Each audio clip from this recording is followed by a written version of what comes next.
All right. Hey, it is Tuesday, February 16th. We're all lamenting on the weather in the Northeast today, which is absolutely disgusting. Feeling sorry for social media managers who run Maine University accounts because students are complaining about the weather, as we know students like to do when it's slushing and sleeting and snowing and all that jazz. Anyway, I'm Kim Brown. This is Advancement Live, and on today's live broadcast, we're talking about how alumni offices can better connect with students. And obviously, seniors are on our minds because graduation day is approaching. So we're definitely going to talk about seniors, but we're also going to be talking about students in general. From the very first moment they step foot on campus, how can alumni offices do a better job of connecting with those students? For those of you who have tuned in before, you know that Advancement Live is part of the Higher Ed Live network. It offers viewers direct access to the best and brightest minds in education, and live broadcasts allow viewers to share knowledge and participate in discussions about the most important issues in the industry. Derek would tell us that the most important issue of his day was eating his cheesesteak. We'll get to that in a little bit. No jealousy on our part here, Derek. Derek's in Philly, so we give him the get out of jail free card for having that. Anyway, today's live viewing experience is powered by Maestro. It is the premier marketing tech platform for broadcasters, and all episodes of Advancement Live are free. They're accessible in the video archives on higheredlive.com and also in podcast format on iTunes. Today's episode is made possible by iModules. It is the leader in constituent engagement solutions, and it can help you manage all of your content in one integrated platform. You can learn more about iModules at iModules.com. And Higher Ed Live is produced by M. Stoner. It is a marketing and communications firm that works with higher education institutions on branding, strategy, web design, and a whole lot more. If you are preparing for a website redesign project, knowing that your website needs the overhaul isn't the problem, it's getting started that's the problem, you can download M. Stoner's helpful 7-step checklist to get you started on the right path for a successful website redesign. And without further ado, I'm going to introduce our guest. Derek, I introduced you already, but Derek Smith is Associate Director for Young Alumni Programs for the Penn Fund at the University of Pennsylvania. Prior to joining the team at Penn and eating cheesesteaks every day for lunch. Is that true? Derek spent 4 years in Young Alumni and Student Programs at Dartmouth College. And then I don't know if you can tell where they're from by their background, but we've got Megan Mercier, who is Director of Alumni and Volunteer Engagement in the Office of Alumni Relations and College Events at Skidmore College. Megan brings to the broadcast more than 14 years of experience in higher ed, in fundraising and in alumni relations. And she is joined with her colleague Jessica, who is Senior Assistant Director of Alumni Relations and College Events at Skidmore College. And she specializes in creative programming. She's got more than 5 years of experience as an event coordinator, incorporating graphic arts, technology, and communication skills. We all got to meet, well, actually, Jessica and Megan, I don't think we met in real life at Case District 2 in Philly, but we connected on Twitter, which is how this whole episode came to be. So for those of you who are following along, who are chomping at the bit with your questions, please feel free to use the hashtag HigherEdLive throughout the broadcast. Any comments you have, any cool programs that you're trying, just tweet them using hashtag HigherEdLive. All right, I'm done talking. 4 minutes in, here we go. Megan and Jessica, we'll get right to it. You are both at Skidmore, and for you, this whole connecting with seniors is not Senior Week, right? It's the whole year long. You've got a program called Senior Chord. I tweeted about it earlier. I'll send that out again. Yep. Take us through it. It's got 2 meanings, Senior Chord, right? That's right. So our Skidmore Chord program is new for us this year. Engagement is all the rage, I think, throughout our industry. But our vice president at the beginning of our our fiscal year, made it very clear that engaging with seniors in particular and that first year out is extremely important. We needed to be doing a better job there. We've had a senior gift program for a very long time, and we have done things in sort of bits and pieces to engage our senior class, but we didn't really have a comprehensive program. So we started Senior Chord. We launched it in October. CHORD is an acronym. It's big C, little O, big R, big D. It stands for connect. It stands for remember or return, depending upon the audience that we're focusing on. Okay. And that D is for donate, because making that gift and showing that support throughout their time connected with the college is also really important. So that's what CORD stands for. It also stands for the graduation cord that they receive if they complete the program. Woo-hoo! So this is our fancy cord that our seniors get to wear. Cords are a big thing here at Skidmore. So when we came across this idea, and it did not originate with us, I have to give a shout out to Susquehanna University. We adapted the program from their Senior Bridge program, which I ran across in the Case Currents magazine in August 2015. There's a great article about affinity engagement. So check that out if you want to learn more about kind of where we got this idea. And we sat down, Jess and I, to kind of brainstorm how we could adapt the Susquehanna program to Skidmore's culture, and really kind of figure out how to kick it off so that we could really engage with our senior class in a meaningful way before they graduated.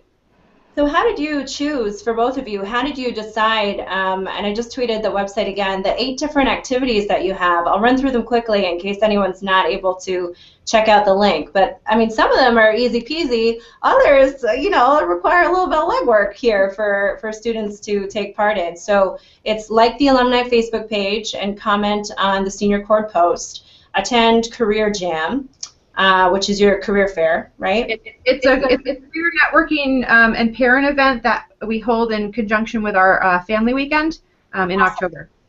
Attend at least one alumni board meet and greet, make a senior gift, activate your Skidmore Connect account and update your information, love it. Attend the Big Green Scream, we'll have to talk more about what that is. Attend grad fair, and then attend Sip and Celebrate. I would imagine that attend, sip, and celebrate is going to be a popular one for you guys. So how did you come up with those 8 different things?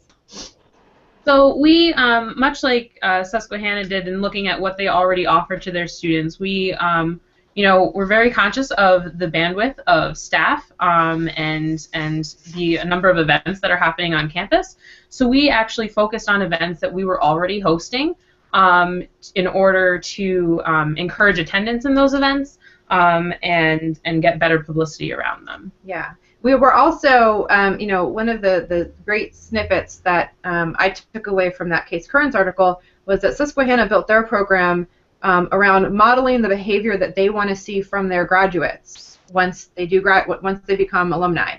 And so we chose these very specifically so that we were underscoring sort of the modeling of the behavior that we want to see from our class of 2016 once they do walk across that stage at commencement. The Big Green Scream is an athletics event. We want them to be supporting our athletic teams when they're on the road, and we have a fundraising initiative around athletics.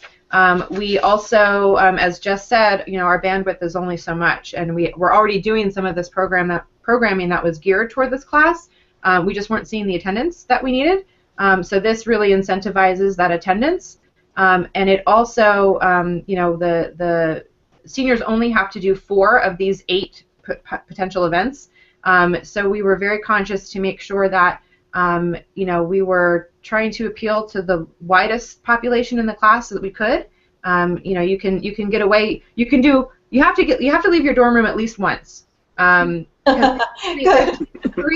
only 3 electronic means to kind of engage with this program: Skidmore Connect, Senior Gift, and liking our Facebook page. Those are the only 3 electronic opportunities. Everything else you do at least at some point have to come out and meet the group and meet with the meet with our staff or interact with our volunteers. It was very important for us to connect our seniors to our alumni board. That group is very keen to be support for students, and we wanted to display a certain level of volunteerism. A lot of our programming is driven based on volunteer engagement, and so it was really important for us to hit sort of volunteering, that making a gift, supporting athletics, coming out to our regional events, career networking. The Sip and Celebrate event and Career Jam are both co-sponsored by our Career Development Center.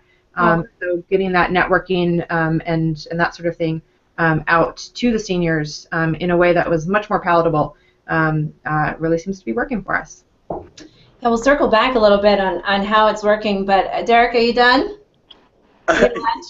Yes, I am. My lunch is done. Derek is awesome because he realized that Google Plus was not working on his computer, so he came up with a hack and got his iPhone all set up. So as long as the iPhone stays charged, we have Derek on Google Plus via iPhone today. So Derek, you transitioned recently from Dartmouth over to UPenn. While you were at Dartmouth, though, we'll start there. You had a lot of success, and it wasn't necessarily your sipping and painting and the exciting social activities, but you had a lot of success with a money skills program there. Can you talk a little bit about that? Correct, yeah. So I'm actually a Dartmouth alumnus. I graduated in 2007, and when I returned back to Hanover in 2011, I really wanted to help put in place a program to help round out some of the skill sets that I personally thought that I was missing upon graduation, and I knew that a lot of my friends were also missing upon graduation as well. And so that, with a collaboration with some other alumni and some academic departments at Dartmouth, is how Mastering Money Skills was born. And Mastering Money Skills came around because you could graduate from an Ivy League school or any institute of higher education, and you could be an econ major and go right into investment banking or becoming a consultant, or even go right into grad school, and never know how to build a budget or apply for a credit card or rent an apartment. So skills like that, which I felt were missing from the undergraduate curriculum, Alumni Relations actually stepped in and helped fill the need in that kind of gap of life skills, or life hacks, you can say, programmatically. So the program came about initially as a collaboration with the math department. It actually was kind of a perfect storm. We had an alumnus who was interested in teaching the basics of financial management to undergraduates. He actually was coming up to Dartmouth off and on to visit his son, who is currently on campus, and having talks with members of his fraternity. We also had a math professor who was doing research into building modules to help with some practical financial management skills and trying to deploy that to the campus. And I came on board and linked the two of them together and said, hey, there's actually a viable audience for this within the senior class. If we can use some of your information in the math department, if we can find other alumni speakers to come and come back to campus and engage with seniors this way, I think we can really develop a captive audience. And so the first year, it was just for seniors. The second year, it became available to all undergraduates. And then the third year, it was open to basically everyone within earshot who could receive an email on Dartmouth's campus. I've had requests from staff members to come and even graduate students as well at the business school.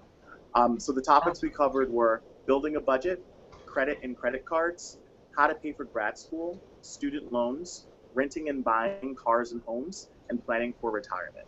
And these were all separate programs, or this was all? These are all separate modules. Wow. They would take place in the evening, usually from about 7 to 8, sometimes 8 to 9, depending on the schedule of the alumni speaker or what was happening on campus, and they would last for about an hour. So the speaker would come and present for about 30 minutes or so, 40 minutes, and leave the rest of the time open for Q&A. The planning for retirement session actually the Q&A went for about an hour and a half.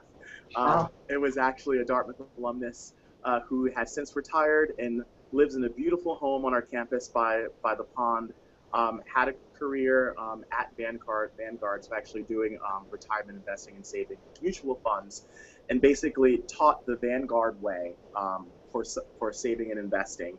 He also drew from his own personal experience, like things I wish I knew at 23 or 24 or 37 or 41, that I could do little things along the way to help me have a healthy and vibrant and sustainable retirement.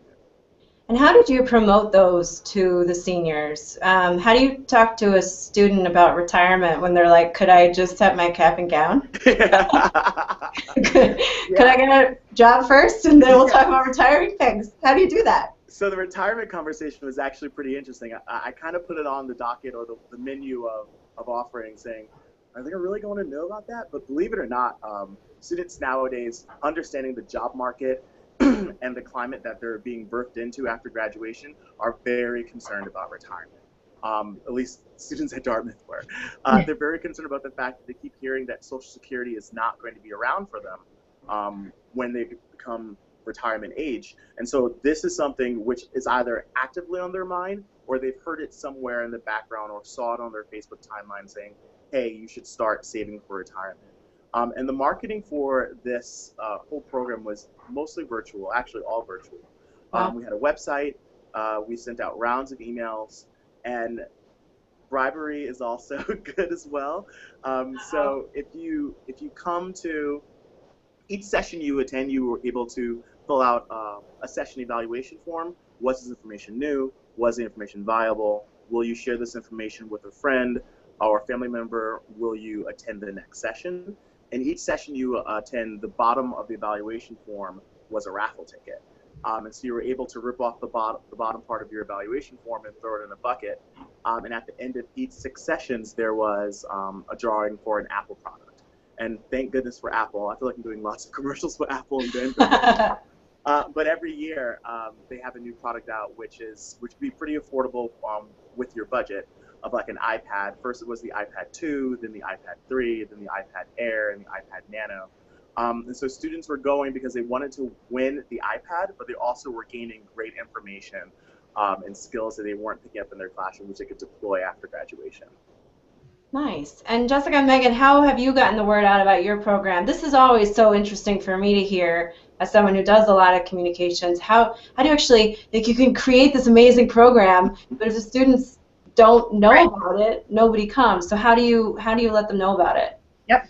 We started very first by getting the buy-in of our senior class officers. Met with them, and we were very lucky that our senior class president was excited about the program and was willing to send an email to his classmates, inviting them to keep an eye out for the information.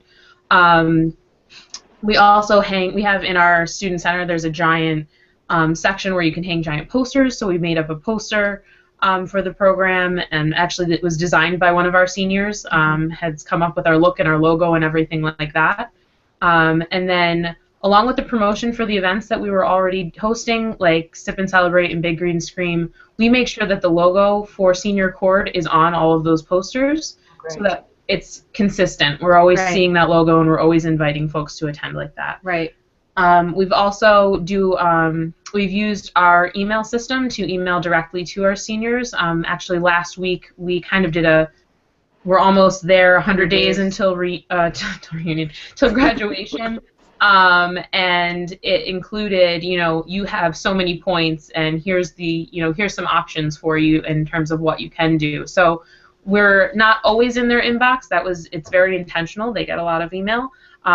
But wherever we can slap a logo on it, we will, and when times come to directly message them, we're willing to do that as well. Yeah. Did you get your open rates yet on that email? Was that successful, or was it kind of... I haven't checked the open rates, but I will tell you that the links that we put in it directly, we put in the options that were kind of the ones you can do from your dorm room. Our Skidmore Connect logins, which is actually we're an iModules client, so we can check those reports. We saw an increase in folks that have set up their first-time account, their first-time logins. 27. I think there were from just that email alone, there were 27 who clicked that link. Yeah, and then and followed through all the way. Yep, and completed their initial registrations. Then our Facebook page, that post really blew up again. So we know they were reading it, and it all varied based on, we segmented it. So if you had all 4 credits, you got an actual email from Megan, and then 3, 2, 1, and 0 credits all got individual emails that kind of told them exactly where they were. And we just had, this past weekend was our Big Green Scream, which is always a basketball doubleheader, our men's and women's play. Both teams battled Vassar over the weekend. And so this email was sent out right before some senior gift tabling as well as Big Green Scream, and we had 125 check-in at Big Green Scream. Yeah. We had 140? 125. 125. We had 125 seniors check in for our Big Green Scream, and over the course of 2 tabling days immediately after that email for our senior gift, we had over 100 senior gifts made. Wow. In the last week. So they do read emails. They do. At least some of them do.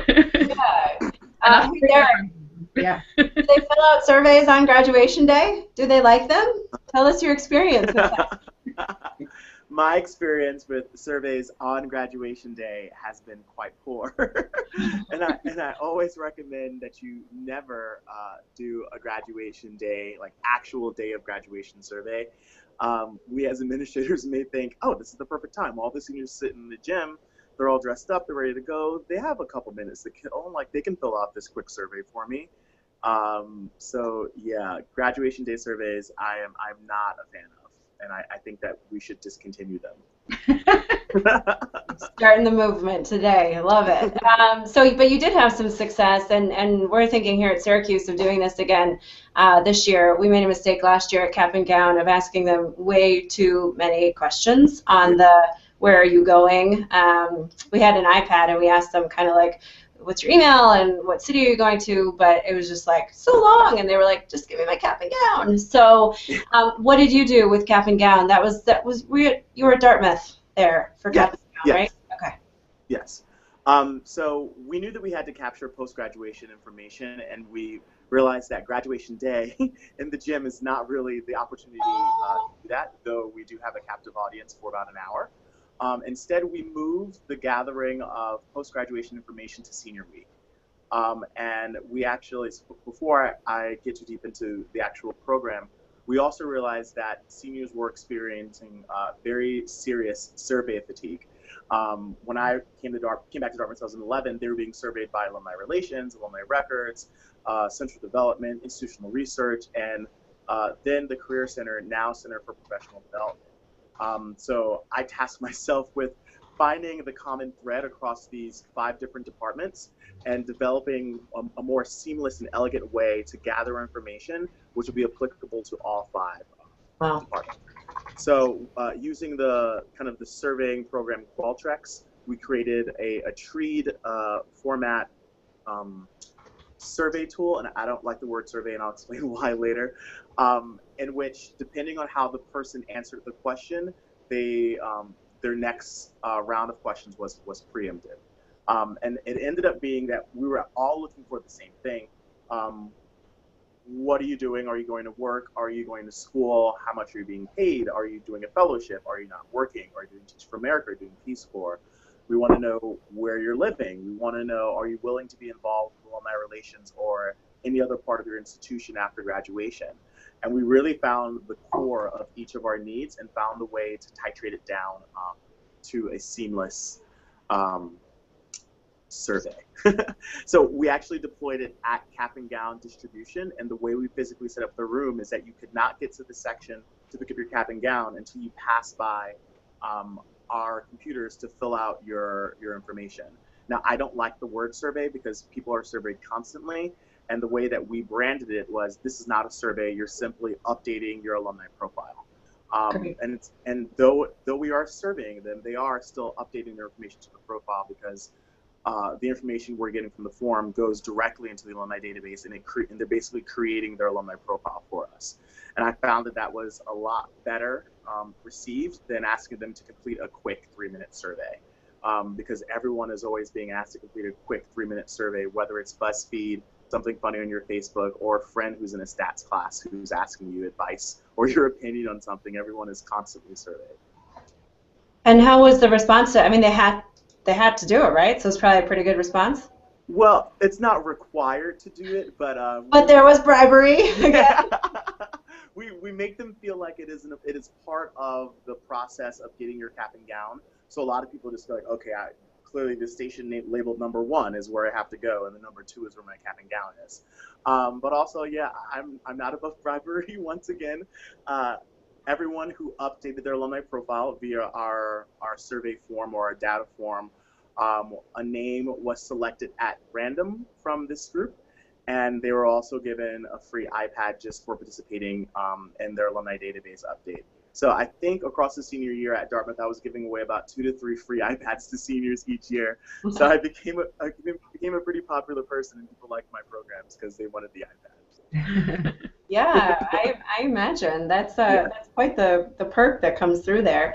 So do you think the one thing with one of your programs at Skidmore, connecting with the alumni board, I hear from a lot of our alumni board members, I think our past president is actually watching our broadcasts today, they want to connect with students, but then our students feel very awkward, some of them do, connecting with alumni, connecting with those who may be very well positioned, who may have had very successful careers. So is there a place for us as the alumni office to be training our students on networking, connecting with alumni? Any thoughts from any of you on that? Absolutely. I'll let Jess talk about the alumni board meet and greets. That was sort of an initiative that grew out of the board. The board really wanted during their our board meets on campus three times a year, October, February. They're actually coming to town this weekend, yep. And during our commencement weekend. And so the October and February meetings, we do these meet and greets in our on-campus Burgess Cafe Starbucks. So it's a very informal location. I'll let Jess talk a little bit more about it. So we actually partner with our Career Development Center on this one as well. And we provide just little half sheets that are instructions to our students about networking and how to best do that. But the meet and greet is very informal. The board comes down from their meeting space for about a half hour, 45 minutes. Every student gets a card that has 2 empty spaces on it. And once they've spoken with 2 of our alumni board members, they can take that card to the cafe and their beverage is on us. So bribery. That's bribery. Incentivizing. So we've seen some good success, and actually for this weekend we're expecting, now that it's a part of senior court and senior court has really caught on with our students, we're really expecting a great turnout this weekend. Mm-hmm. That's awesome. Do you think, going back to the success of senior court, being that it's the first year that you're trying it, do you think there's a part of it that's the millennial mindset of, being able to have something to show for their efforts and being absolutely. able to, yeah, absolutely. We were very clear. We have the academic side of the house, and I think both Derek and us have touched upon how you really need partners on campus to get this stuff done. You have to know kind of who your partners are. We here at Skidmore are meeting regularly. We call ourselves the grad +1 group because we're really focused on seniors and that +1 year. And it draws our colleagues from Res Life, from our Skidmore Fund office, 3 of us here in Alumni Relations, Career Development, our Student Activities office.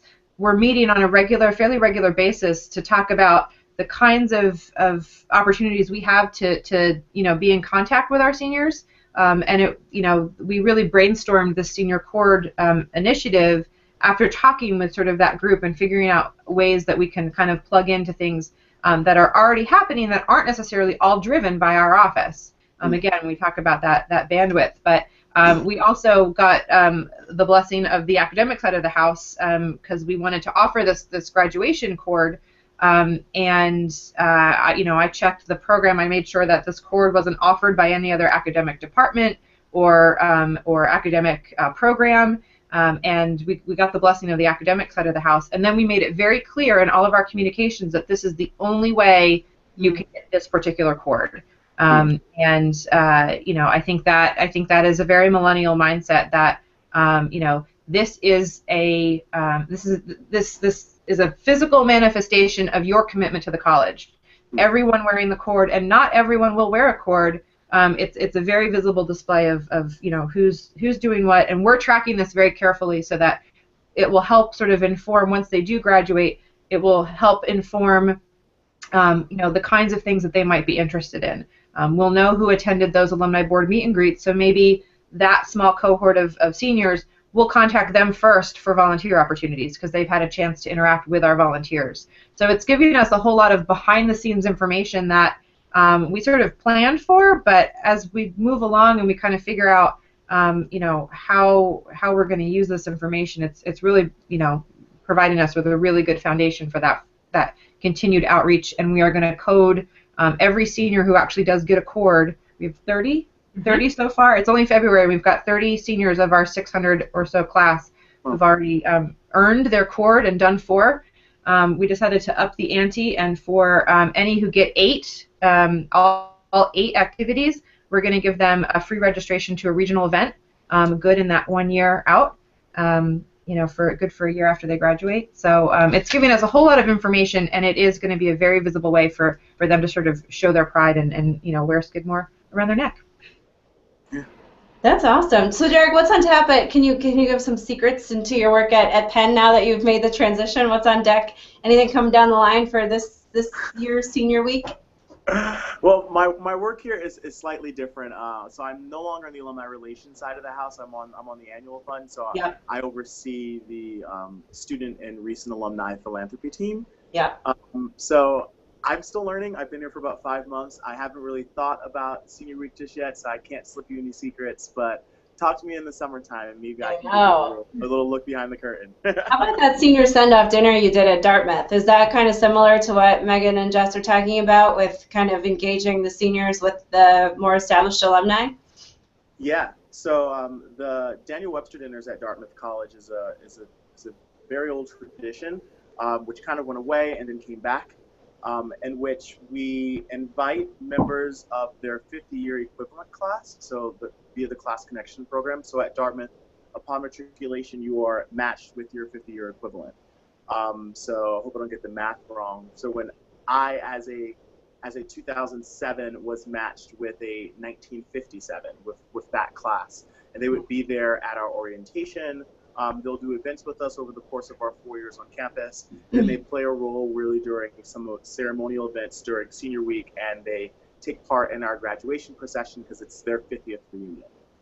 So the Daniel Webster dinners connect, once again, the senior class with their 50-year equivalent, but it also brings in alumni from the area to kind of give them a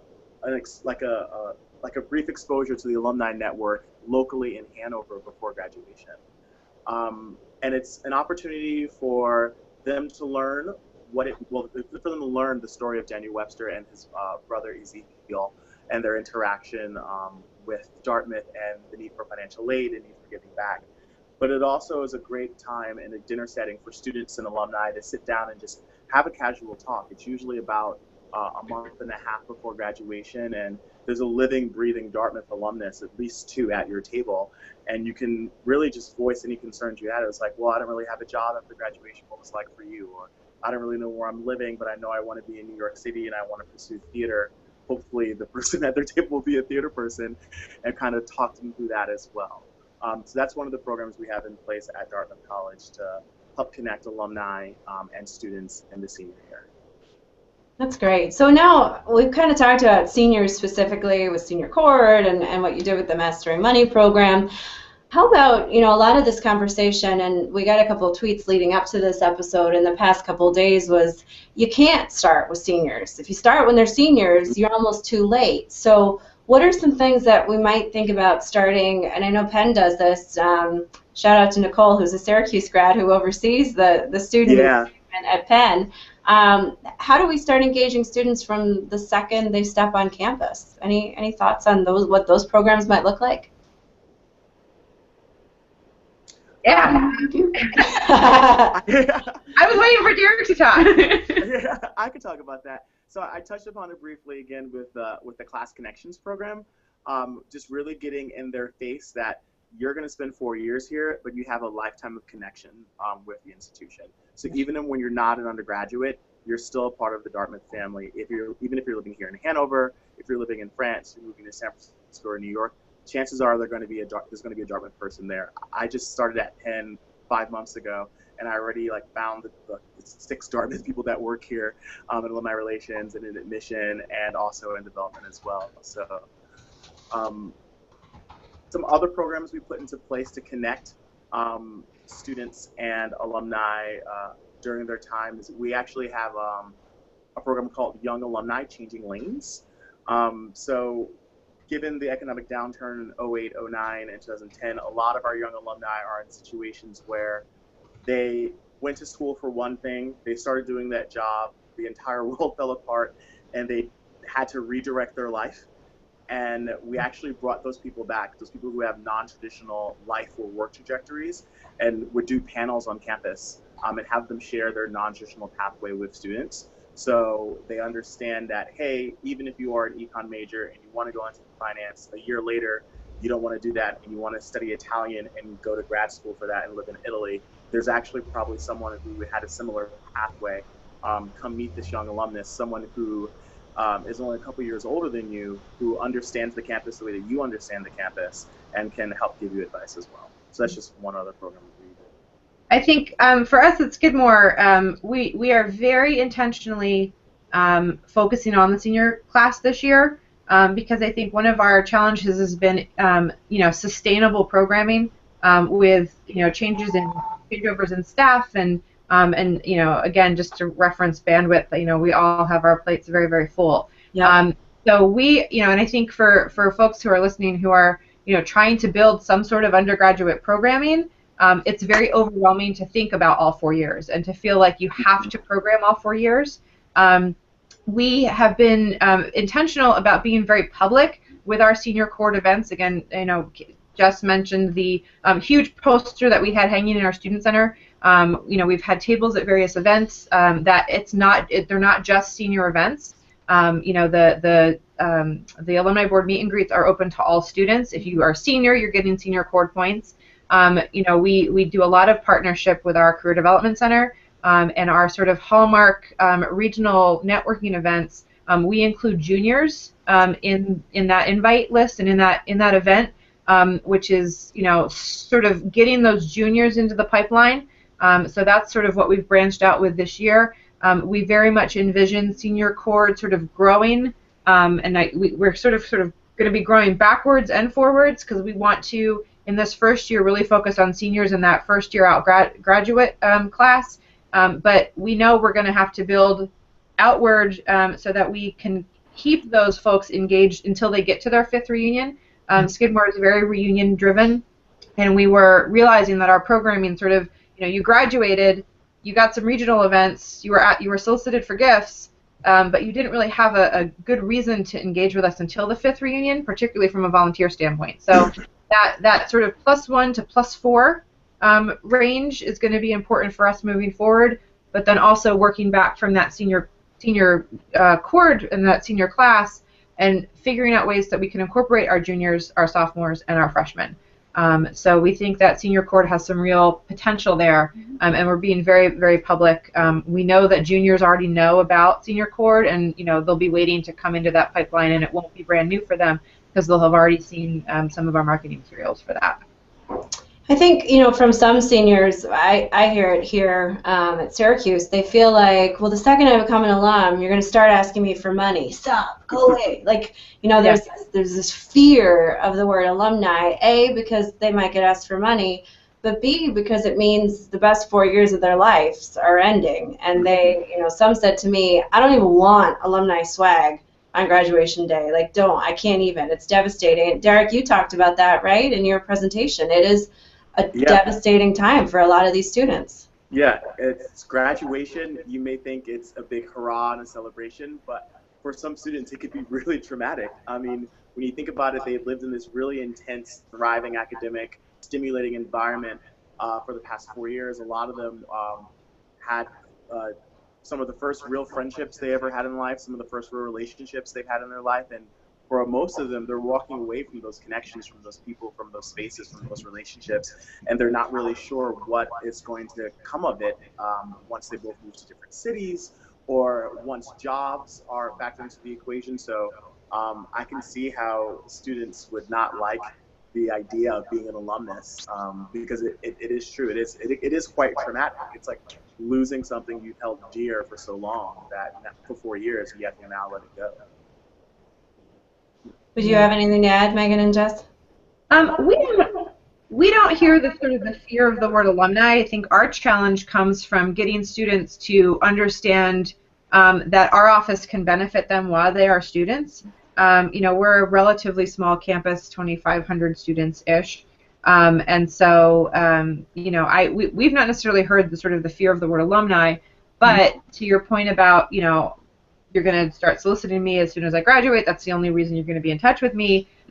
When we built Senior Cord, we didn't shy away from the fact that making an annual gift is part of the experience. But we definitely rounded it out, and this is our way to very visibly display the fact that no, that's not the case. You're going to have all of these invitations to volunteer and be engaged with athletics and follow us on social media. There are many other ways to sort of be engaged once you become an alumnus. So perhaps the added benefit of this program is that we're sort of demystifying and dulling the edge of that word alum. Yeah. Right. We've also tried really hard to, we've started a couple years ago, Welcome to the Neighborhoods, which are events in major cities that we have large populations, and a special invitation goes out to our graduation, our graduating class. We try to have as much information for them before they actually leave, so there's actually an event to look forward to once they've graduated. And we send it regardless of where we think they are. We send everyone in the class gets the invitation with all the cities that we're going to be in. We planned for 7 and hosted 6 last year in major cities around the country, and intentionally send it to everyone so that if there's a city they're looking to move to, they can also go there and make those connections. But it's kind of a soft landing for them. They know once they get there, there's going to be an opportunity to connect with not only folks from their class, but what has turned out to be a lot of young alumni in the area as well. I think that's comforting too, as they're leaving, knowing that, like, okay, I'm going to leave the safety blanket of campus, but when I get to LA, there will be people wearing orange or green and yellow or whatever our colors are. I think that's... Yeah. And our student population tends to, yes, there's definitely a class base, but there also, I tend to find that a lot of our students and alumni have friends in other classes. So more often than not, our students are still really like best friends with folks who've already graduated, and they see those folks coming back to campus, and they're connected, and they realize that it's not such a scary thing to graduate. I was just thinking back to when I was a freshman at SU, that July before starting college, and I received an actual letter from a student on campus welcoming me, like my peer advisor is what we call them. And I'm wondering, I don't know if it would be a logistical nightmare, but could we potentially even have some of our best alumni volunteers be assigned to a senior to write them that handwritten letter to basically welcome them into that alumni family? And then, like, I will never forget Jared, my peer advisor, so maybe it becomes, I will never forget Lori, my alumni connection for life. I don't know, yeah. That's just an idea that popped into my head. And nobody writes letters these days, so it could be a really good thing. Any other ideas that come to mind, especially as it relates to connecting with student affairs? Because I think, on some campuses, they say, we got this. We got senior week covered. We'll do the big celebration downtown. That's our jam. How do we reach out to, our student affairs offices and kind of let them know that we do want to be involved in this process? Yeah. I think, you have to have that conversation, and you have to initiate it. You have to have good relationships. I mean, we're fortunate, Jess and I are both, have a good relationship with the director of that office. And so when we called them to say, this is what we're trying to do, we come to a meeting so that we can brainstorm this, he was very, very open to that. So we've tried to be good partners across campus. I think it is, we don't want to.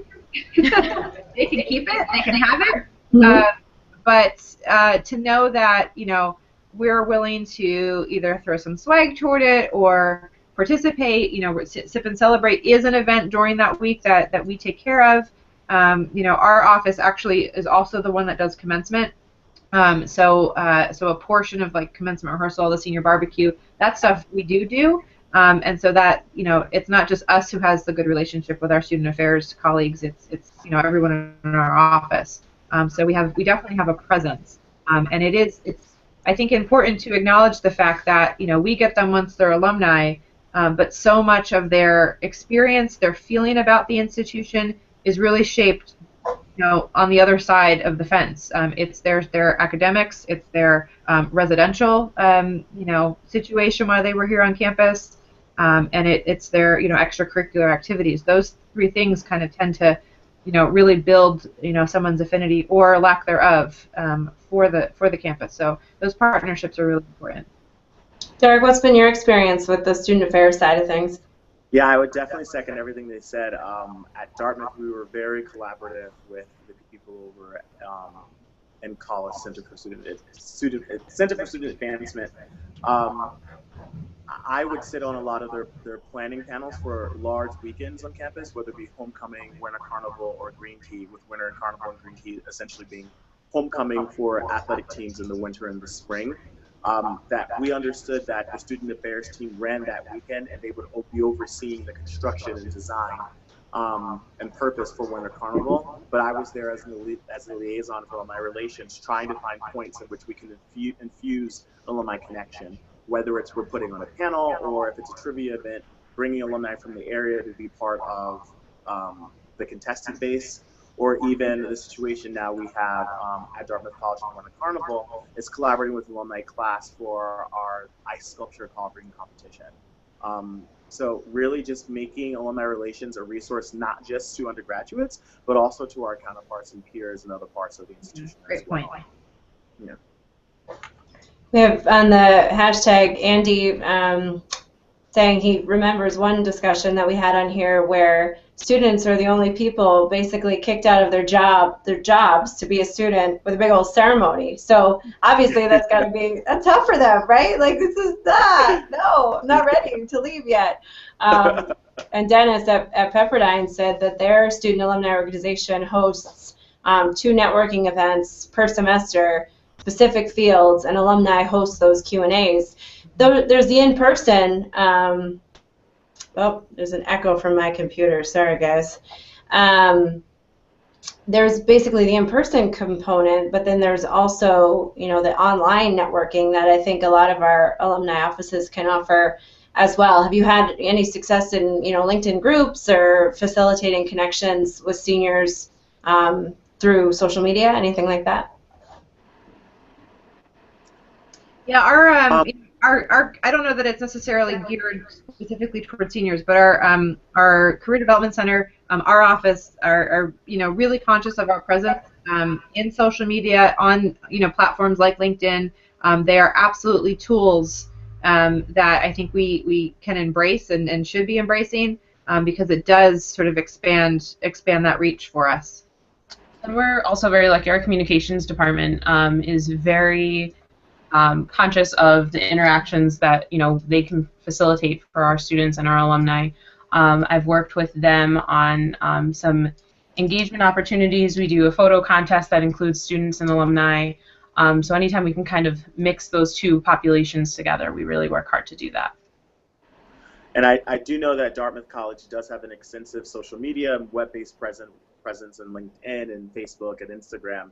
But I did not directly manage that effort. It was actually done by the wonderful communications team in alumni relations, and they're a really great group there. But I personally did not have a hand in managing that. But because they were also catering to the entire alumni base, but also to young alumni with some highlights from students as well.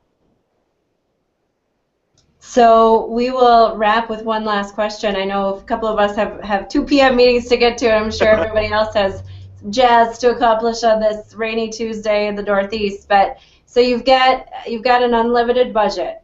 You can do any kind of program you want to connect with your senior students as alumni associations to make sure that you can connect with them while they're still on campus before they leave and move to far-off countries and far-off states. What is one program that each of you might consider implementing to connect alumni offices and seniors? Not to put you on the spot or anything. Definitely an unscripted question, so I would let the lovely ladies from Skidmore go. Derek's just going to give every student an iPad. I'm going to give everyone an iPad. It's going to be great. We're very conscious of sort of modeling the behavior and not making it, monetarily based. I mean, we're lucky that, commencement cords, these probably cost us less than $2 a piece. And so, the senior cord program is proving to be very sort of cost effective. I think as far as the kinds of things that we've been trying to do it's not one thing. It's sort of reducing costs across the board for young alumni. It's, again, this, giving away the free regional event registration. So all of that will have a budget impact. We're We're hoping it doesn't all hit at once. But you know, that unlimited budget, gosh, wouldn't that be great? I think sort of softening the blow, making it easier for folks to participate, putting more of that into maybe our 5th reunion. We're toying with some ways to make the 5th reunion more affordable, so that the cost associated with being connected does not prevent folks from being connected. You know, we definitely want to, you know, keep those folks engaged, keep our seniors and our young alumni engaged. So I think that's how we'd probably spend that. Well, I love that one of your activities is liking the Facebook page, because once they've done that, if you can battle the Facebook algorithm, you will always be able to reach them with your messaging if Facebook decides to put it in their timelines. Not that I'm bitter about Facebook of late, but that is a huge way to reach people moving forward, and you know they'll be on it. You know, as young alumni, they'll be on it as they're getting married, they'll be on it. Of course, there could be a new social platform down the line, but it is a nice way to stay connected to them no matter what city they move to. You know that liking you on Facebook will kind of always keep them having one eye on you and what the alumni office is doing. Absolutely. Derek, have you thought of anything to weigh in on yet, or are you just going to pass the bug back to no? You're like, I'm all tapped out of ideas. I'm good. I feel like the portfolio events that Dartmouth College put forward in terms of connecting students and alumni in the senior year time period is actually quite great. Of course, having more money would be amazing, and I, similar to what Skidmore said, like I would use it to help rise all ships equally, so that we're not just having this amazing, well-financed alumni relations engaged opportunity, and what's happening in student affairs is not as spectacular. I would really try to make the senior year experience as memorable as possible all around and all across the board. So we really hammer home that sense of nostalgia and place and being, so that they want to come back, so they want to get back, so they want to connect and volunteer and attend events in alumni land after they've graduated. Alumni land is a happy place. It's not a scary place. It's a happy place. That will be the theme of today's episode. Well, you have all been awesome. Thank you so much for sharing what Skidmore is doing with Senior Cord. We'll have to circle back with you and see how the end results are in graduation, to see how things went. And Derek, for sharing your past experiences at Dartmouth and now transitioning into a new role at Penn. We're excited to see what you accomplished there as well. And so I want to thank everyone who watched today, who tweeted along with us. You're a quiet group in terms of questions on Twitter, but that just means we're answering all of them without you having to ask. We'll take it like that, right? And I just want to again say thank you to the sponsors of Advancement Live, iModules, and M Stoner. That will do it for this episode of Advancement Live. Thank you to Megan, to Jessica, and to Derek, and we'll see you all soon. Thank you, guys. Have a great day.